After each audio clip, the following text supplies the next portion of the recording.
Eh bien bonjour tout le monde, c'est Tuto EasyCrack et aujourd'hui on se retrouve donc pour un nouveau tuto concernant, comme le titre indique ci-dessous, la création d'une console old-gen à partir d'un ancien ordinateur. Voilà. Donc comme ça fait beau, tout ça c'est propre, mais bien sûr il y a quand même pas mal de boulot derrière. Donc il va falloir être précis et sérieux.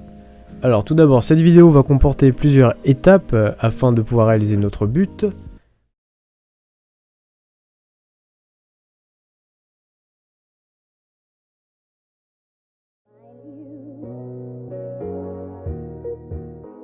Alors, pour les prérequis, donc il vous faudra minimum un ordinateur, donc un ordinateur 32 bits ou 64 bits, donc c'est mieux 64, voilà, mais un vieil ordinateur fera très bien l'affaire, hein, même un que vous n'avez pas touché depuis 5 ans, voire 10 ans, voire 20 ans, ça ira nickel.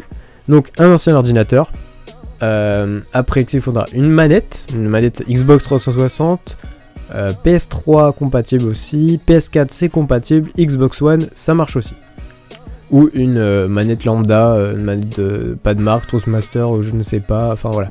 Une manette PC compatible USB. Après, il vous faudra bien sûr une clé USB ou une carte SD en fonction de votre boîtier. C'est préférable une clé USB, donc de 2 Go minimum. Après, ce qui sera prérequis en tant que logiciel, il y aura Win32 Disk Imager, donc bien sûr tous les liens seront dans la description. Donc ce programme va vous servir à tout simplement mettre la version du programme donc sur la clé USB pour pouvoir l'installer. Après on aura tout simplement la dernière version de l'image du système hein, de Linux, donc qui s'appelle l'AK. Donc voilà, donc je vous mettrai les liens dans la description, vous avez juste à télécharger, ne vous en faites pas.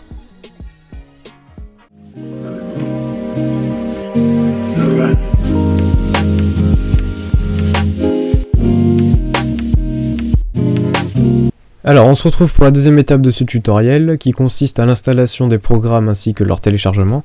Donc les liens seront dans la description. Alors vous allez vous rendre sur le premier lien qui sera Win32 Disk Imager, voilà, donc c'est le programme qui permettra de mettre le système qu'on veut sur une clé USB, hein, donc comme j'avais dit précédemment dans les prérequis, une clé USB de 2 Go, je le rappelle. Donc vous allez cliquer sur le logo vert qui consiste à tout simplement lancer le téléchargement, voilà, rien de plus bête, hein. On appuie, on attend que la barre se charge, donc voilà, 3 secondes, tac tac. Donc là on a un magnifique point exe qui va se lancer, tac, moi je m'en fous parce que je l'ai déjà, je vais pas le reprendre 40 fois. Après on va télécharger le système, voilà, donc ici c'est la page pour télécharger le système. Alors vous avez deux choix, donc 32 bits ou 64. Si vous ne savez vraiment pas, prenez 32 bits, parce que ça marchera à tous les coups. Après, si vous savez que vous avez un 64, allez-y, prenez-le. Voilà, ça sera toujours mieux. Donc pour ma part, c'est un 32 bits, donc je vais me tourner vers celui-ci. Donc voilà, je l'ai déjà téléchargé. Après, si vous n'avez pas WinRAR, là, bon, voilà, c'est un truc de base, donc vous le téléchargez, hein, je vous mets le lien. Vous le téléchargez, voilà, je vais pas vous montrer comment, parce que c'est hyper simple, voilà. Donc vous le prenez. Une fois que les deux logiciels, enfin les deux éléments qu'on a besoin seront téléchargés, vous allez tout de suite lancer Win32 Disk Imager install.exe. Donc on le lance, on l'exécute, oui. Next, on accepte les termes, voilà, donc ici rien de truc, voilà. Donc dans ce logiciel, il n'y a rien qui va se lancer au démarrage ou quoi, hein. Vous pourrez même le désinstaller une fois que l'installation est finie, hein, aucun souci. Ici ça vous demande le répertoire d'installation, donc tac, ça ok. Le nom, hein, tout simplement. Si vous voulez un raccourci sur le bureau, donc pour ma part j'en veux un, next, là ça vous confirme tous vos choix, et vous faites install. Bon moi j'ai déjà fait, donc faites install, une jolie barre va apparaître, vous attendez, et puis c'est cool, vous aurez le logiciel. Voilà, nickel. Donc pour la partie logiciel c'est ok. Après, donc vous devrez avoir une archive WinRAR, donc de l'AK, donc 32 ou 64 bits. Vous allez faire clic droit dessus, extraire, donc vers un dossier, voilà. Donc là vous attendez un peu que ça charge. Voilà. Donc à l'intérieur de notre magnifique dossier, nous avons un point IMG. Donc si vous n'avez pas un point IMG, c'est que vous n'avez pas cliqué sur mon lien, que vous n'avez pas chargé là où il faut. Donc vérifiez bien qu'à la fin ça soit un point IMG. Voilà, donc quand vous en êtes à là, vous avez tout ce qu'il faut en tant que programme et logiciel système. Donc ici, on va pouvoir commencer à paramétrer la clé USB dans la prochaine étape.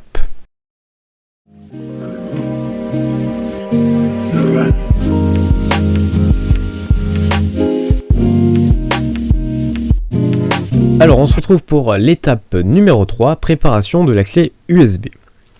Donc si vous avez suivi l'étape numéro 2, installation des programmes, vous n'aurez aucun souci avec cette étape car elle est très facile et on reste sur notre ordinateur pour l'instant.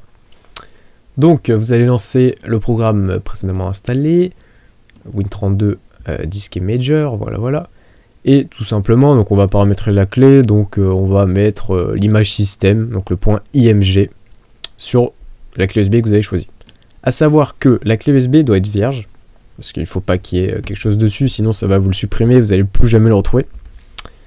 Et 2 Go minimum. Enfin, en vrai, il y a besoin de moins, mais c'est pour être sûr, 2 Go, comme ça on est tranquille. Voilà.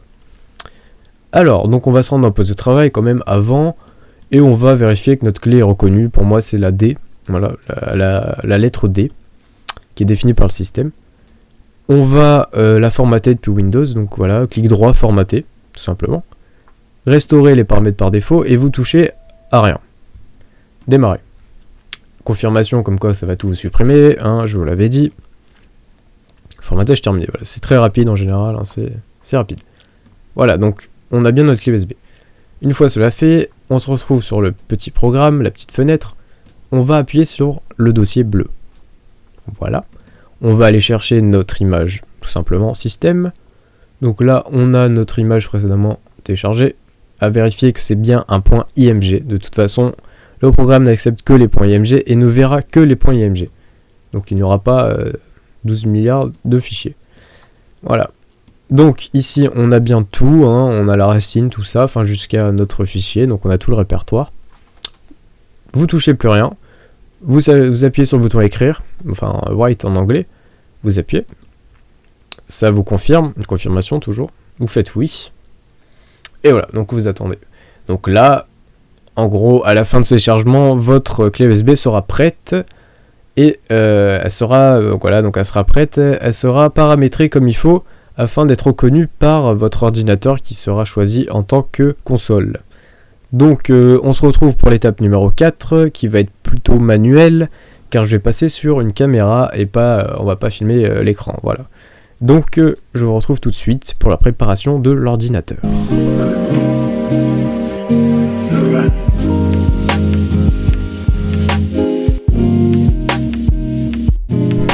Alors on se retrouve donc pour l'étape numéro 5, préparation de l'ordinateur. Alors tout simplement, préparation de l'ordinateur. On va juste insérer notre clé USB qu'on a fait précédemment grâce au logiciel, hein. Donc pour moi ça sera une 8 Go, voilà. Donc à savoir que dessus il y a le point IMG. Donc nous allons juste l'insérer dans le port USB comme ceci. Et puis vérifier que tout est bien branché. Il faut aussi pour l'installation un clavier. Donc brancher un clavier en USB, voilà, tout simple. Donc pour moi c'est un ancien clavier, vous prenez n'importe, on s'en fout, tant que toutes les touches marchent, c'est nickel. Voilà, donc un clavier, la souris on s'en fout. Bon après voilà, vous le branchez, la lime, tout ça, enfin tout ce qu'il faut, vous branchez. Et puis après on va se retrouver au démarrage, donc on va changer de caméra, je vais changer de plan, je vais vous mettre mon écran. Donc on va faire ça tout de suite. Alors, une fois votre clé USB branchée, nous allons tout simplement essayer de démarrer l'ordinateur sur la clé USB. Donc on va lui demander depuis le système de démarrer sur notre clé USB où dedans il y a bien sûr l'image. Donc pour ce faire c'est très simple, il va falloir juste être très sérieux et vif. Parce que tout simplement ça demande un petit peu de rapidité, vous allez voir pourquoi. On va accéder au BIOS, bon pour ceux qui le savent tant mieux. Pour ceux qui ne savent pas je vais expliquer. Alors, donc le BIOS c'est le menu de votre carte mère. Donc on va devoir y accéder avec une touche en particulier sur votre clavier. Pour ma part, c'est F12. Les BIOS en général, c'est F12, F2, peut-être F10 ou supprimer. Alors vous essayez toutes ces touches si ça marche pas. Après, tout ce qu'il va falloir faire, donc c'est démarrer l'ordinateur. Et dès que vous allez voir le nom de votre carte mère, donc je sais pas, moi c'est un Dell, donc je vais voir Dell mes couilles. et ben je vais devoir appuyer sur F12 très vite. Je vais le spammer, vous le spammez, vous appuyez plusieurs fois dessus. Donc j'allume l'ordinateur, vous allez voir à l'écran. Hop. Et même avant, j'appuie sur F12 tout le temps. Là j'arrête pas d'appuyer. Donc on appuie. Donc vous faites F2 et tu dis voilà, donc del, et moi c'est F12. J'entends le bruit, donc je sais que c'est F12. Tac, voilà. Voilà, donc là nous avons le boot de vis menu, c'est ce qui nous intéresse. Bon, on pourrait passer par le BIOS, donc bon. Pour moi ça m'intéresse pas, mais pour ceux qui arrivent dans le BIOS, je vais quand même vous montrer. Donc tac. On va aller dans le BIOS, donc bien sûr c'est un vieux BIOS, hein, vu qu'on est sur un vieil ordinateur. Hein. Donc, un BIOS en anglais, donc on va aller dans boot séquence tout simplement, et on va lui demander l'ordre de démarrage, et on va mettre la clé USB en premier dans l'ordre de démarrage. Donc, USB de vis, on regarde en bas, il me dit que c'est U pour le monter en haut. Donc vous, ça peut être plus, enfin, ça dépend de votre BIOS. Et le plus important, c'est qu'elle soit tout en haut USB device. Voilà, donc en premier choix. Après, une fois cela fait, vous faites échappe une fois. Vous faites save, toujours. Une deuxième fois échappe. Et save and exit. Voilà, comme ça sauvegarde. Donc il va redémarrer tout seul. Et il devrait démarrer sur notre clé USB. Voilà, donc on va vite faire run installer, parce que je vais vous expliquer pourquoi. Parce que tout simplement, si vous attendez 3 secondes, vous avez 3 secondes pour choisir. Donc run installer, run live. Run live, c'est pour tout simplement le lancer depuis la clé USB. Et run installer, bah, c'est tout simplement pour l'installer directement sur votre disque dur. Voilà, donc pour ce tuto, j'ai préféré vous montrer Run Installer parce que c'est mieux, c'est comme ça, vous le gardez, tout ça, parce que Run Live, vous avez à chaque fois besoin de brancher la clé à chaque fois que vous voulez utiliser le système. Pour ma part, c'est pas pratique. Donc, on vient de finir la préparation de l'ordinateur, on voit que tout est prêt pour l'installation et les finitions. Donc, on passe sur la dernière étape de ce tutoriel.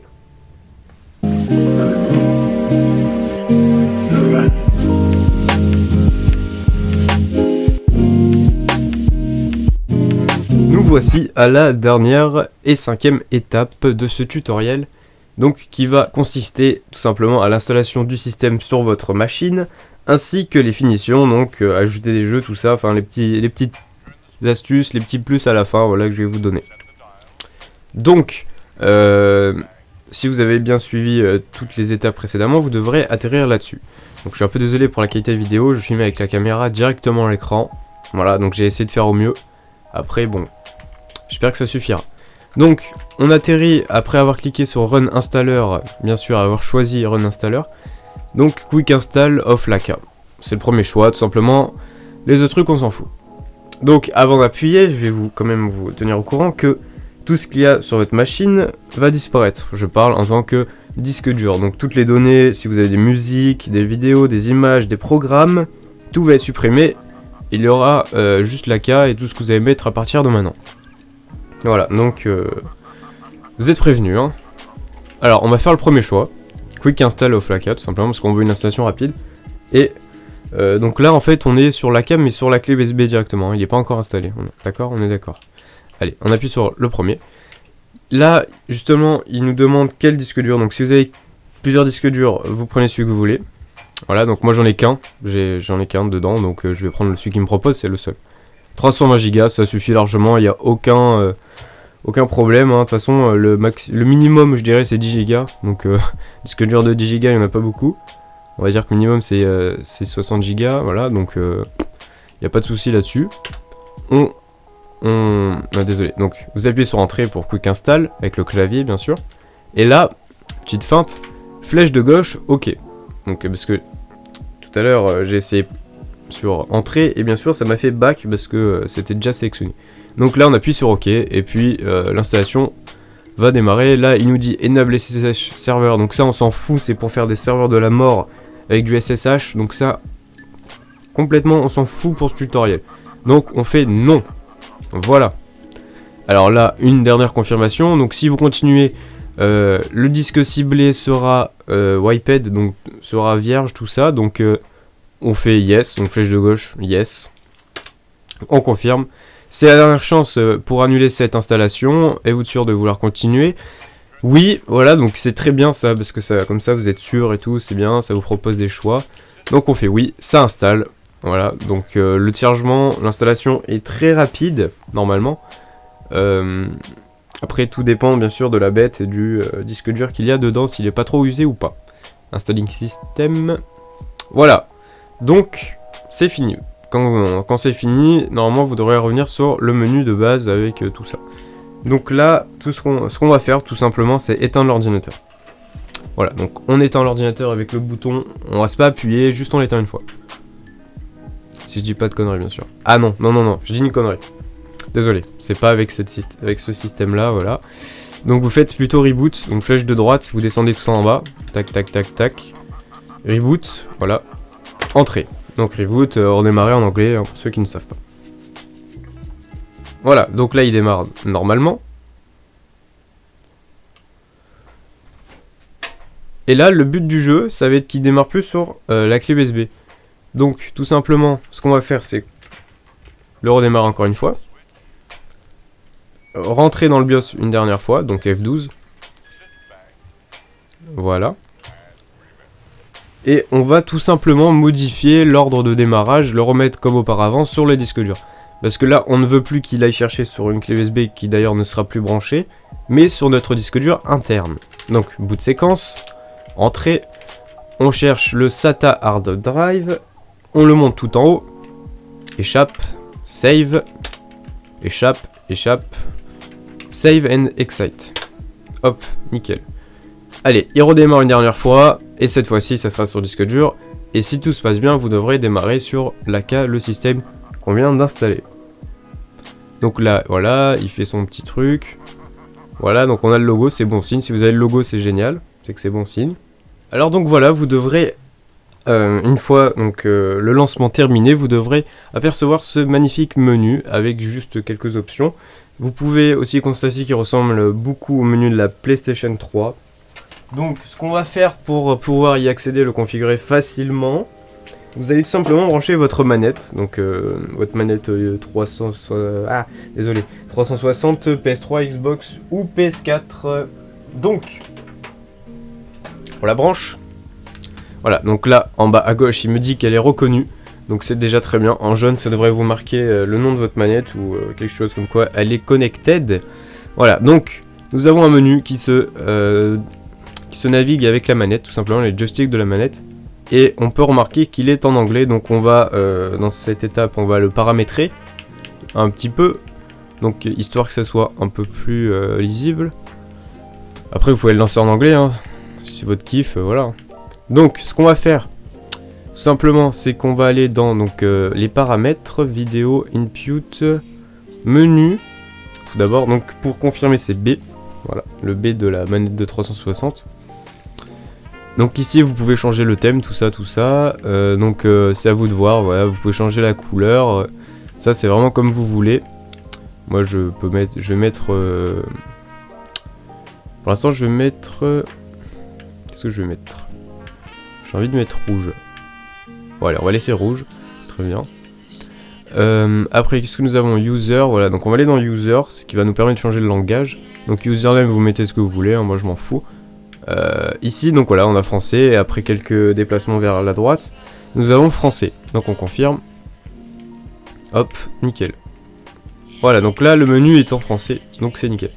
Donc vous pouvez voir qu'on a 3 trucs, donc juste les paramètres, les options de démarrage, ainsi qu'un truc où il y a écrit scanner un dossier, scanner un fichier. Donc là, en fait, ce qui va être intéressant maintenant, c'est de rajouter des jeux, parce que tout simplement, de base, il n'y a rien. Donc, comment rajouter des jeux? Alors, rajouter des jeux, il va falloir être assez... ça va être chaud, parce qu'en fait, je vous en ai pas parlé précisément, mais il y a deux manières. C'est soit vous avez lancé le Laka en mode live, et vous mettez tout sur la clé où il y a le live, donc dans ce tuto, je vous montrerai pas, parce que c'est assez chiant. Ou sinon, tout simplement, vous ramenez votre PC, ou s'il est déjà connecté par câble, tant mieux. Vous ramenez votre PC à côté de votre box juste pour mettre des jeux, hein, voilà, vous le faites qu'une fois, comme ça fait pas chier tout le monde. Vous prenez un câble Ethernet, donc le câble réseau qui se range derrière votre ordinateur, et vous le ramenez là où il y a internet, donc dans votre box, voilà, dans votre box. Donc pour ma part, j'ai un câble réseau là qui traîne par terre, donc je vais le brancher tout de suite et je vais vous montrer donc sur une fois qu'il est branché sur mon ordinateur actuel, comment on fait pour ajouter des jeux.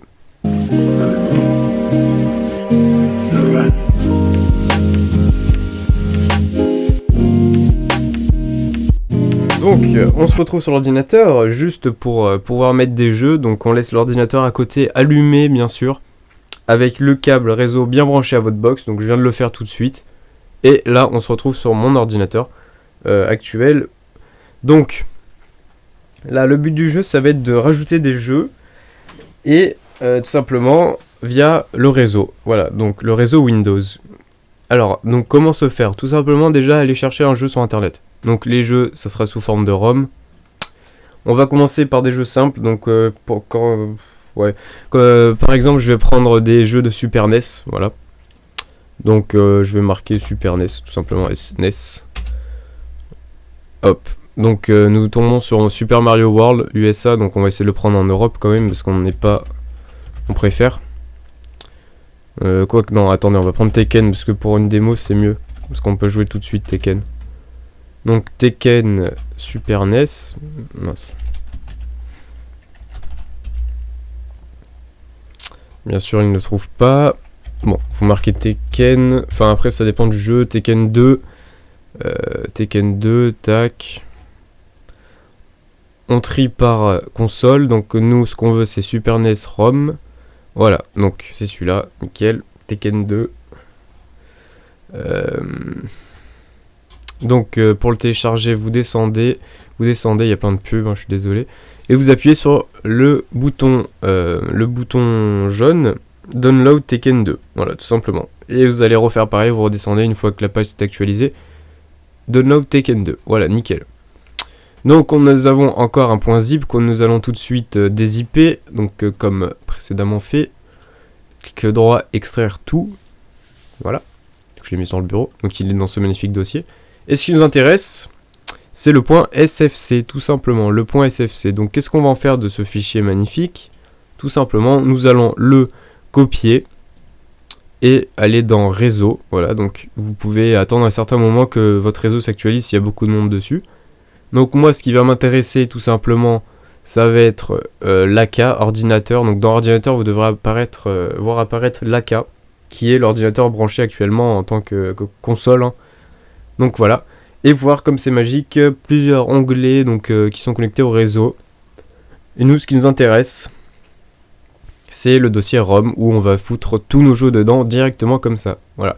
À savoir que vous pouvez créer des sous-dossiers par console. Par exemple, je fais un nouveau dossier Dreamcast et vous allez pouvoir mettre tous vos jeux Dreamcast dedans, etc. Donc, pour ma part, là, pour l'instant, je m'en fous vu que c'est juste pour le tuto. Après ici vous aurez vos sauvegardes, donc si vous voulez les mettre sur votre ordi histoire d'être sûr de ne pas les perdre. Après voilà, il n'y a rien d'intéressant qu'on a besoin, des screenshots, vous pouvez mettre des miniatures. Après bon, si vous voulez aller plus loin, vous regardez, hein, vous amusez un peu, moi j'ai pas encore fini de m'amuser justement. Voilà, donc là on a rajouté un jeu, donc ce qu'on va faire c'est qu'on va tout de suite retourner sur l'autre ordinateur pour voir si le transfert a bien été effectué. Voilà, donc ce qu'on va faire tout simplement, une fois qu'on est retourné sur notre ordinateur et qu'on vient de glisser le jeu donc via le réseau, ce qu'on va faire tout simplement c'est se rendre donc dans le quatrième onglet et scanner un dossier. Ce qui va nous permettre en fait, ce qu'il va faire c'est qu'il va analyser le dossier ROM, playlist, tout ça et voir s'il ne trouve pas un jeu qui pourrait lancer. Donc ce qu'on va faire c'est qu'on va juste scanner un dossier, donc toujours en appuyant sur B. Descendre et scanner ce dossier. Voilà, donc vu qu'il n'y a qu'un jeu, c'est très rapide. Normalement, il y a une confirmation en bas à gauche, en jaune, je sais pas si vous la voyez en fait. Donc qui dit terminé, tout simplement. Voilà, et voilà, donc vous pouvez voir qu'un nouvel icône vient d'apparaître, ainsi que la liste de jeux que vous avez mis dedans. Moi, c'est Tekken 2, voilà. Donc on va le lancer, tout simplement. Donc je vais pas mettre le son, sinon ça va vous casser les oreilles, vu que c'est du son, c'est le son de l'époque, donc bah, après il est bien, le son est bien retransmis, tout ça. Donc on le lance, voilà. Et là on peut voir que le jeu Tekken 2 se lance, donc il faut aimer ce jeu, après moi je l'ai pris comme ça parce que je sais que j'aime bien. Donc il y a tout qui marche nickel, hein. Arcade mode, tout ça, VS mode, enfin vous pouvez vraiment tout faire. Et voilà, donc c'est super. Bon, celui-là il est vraiment très vieux, j'aurais pu en prendre un autre c'est sûr, mais c'est le premier qui m'est venu à l'esprit. Donc voilà, donc ça marche, hein. Ça me rappelle que des souvenirs d'ailleurs, que de bons souvenirs. Enfin bref, c'était Tuto Easy Crack. On a réussi à faire ce tuto grâce à vous.